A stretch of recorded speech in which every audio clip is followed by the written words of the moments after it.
ଆସନ୍ତୁ ଚାରିଧାମ ବିଷୟରେ ଜାଣିବା। ବିଶ୍ୱାସ ଅନୁସାରେ ମୁଖ୍ୟ ଦ୍ୱାର ମଧ୍ୟ କୁହାଯାଏ। ଏହି ଚାରି ଦିଗ ହେଉଛି ବୈଦ୍ୟନାଥ, ଦ୍ୱାରିକା, ଜଗନ୍ନାଥ ଧାମ ପୁରୀ ଓ ରାମେଶ୍ୱରମ୍। ନମ୍ବର 1 ବଦ୍ରିଧାମ ଉତ୍ତରାଖଣ୍ଡରେ ରହିଅଛି। ଏହାକୁ ଦେବତାଙ୍କର ଭୂମି ମଧ୍ୟ କୁହାଯାଏ।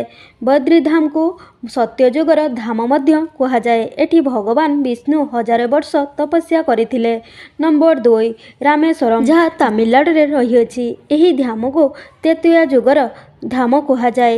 ଏଠି ଭଗବାନ ରାମ ଲଙ୍କାକୁ ଆକ୍ରମଣ କରିବା ପାଇଁ ପୂର୍ବରୁ ଏଠି ଏକ ମନ୍ଦିର ନିର୍ମାଣ କରିଥିଲେ ଶିବଙ୍କର ଆଶୀର୍ବାଦ ନେବା ପାଇଁ। ନମ୍ବର 3 ଦ୍ୱାରିକା ପୁରୀ ଯାହାକୁ ଦ୍ୱାପର ଯୁଗର ଧାମ ମଧ୍ୟ କୁହାଯାଏ, ଯେଉଁଠାରେ ଭଗବାନ କୃଷ୍ଣ ନଗରୀ ବର୍ତ୍ତାଇଥିଲେ। ଦ୍ୱାରିକାରେ ଭଗବାନ କୃଷ୍ଣଙ୍କୁ ରାଜା ରୂପରେ ପୂଜା କରାଯାଉଅଛି। ନମ୍ବର 4 ଜଗନ୍ନାଥ ଧାମ ପୁରୀ ଓଡ଼ିଶାରେ ଅବସ୍ଥିତ। ଏହାକୁ କଳିଯୁଗର ଧାମ ମଧ୍ୟ କୁହାଯାଏ। ଏଠି ପ୍ରଭୁ ଜଗନ୍ନାଥ, ବଡ଼ ଭାଇ ବଳଭଦ୍ର ଏବଂ ଦେବୀ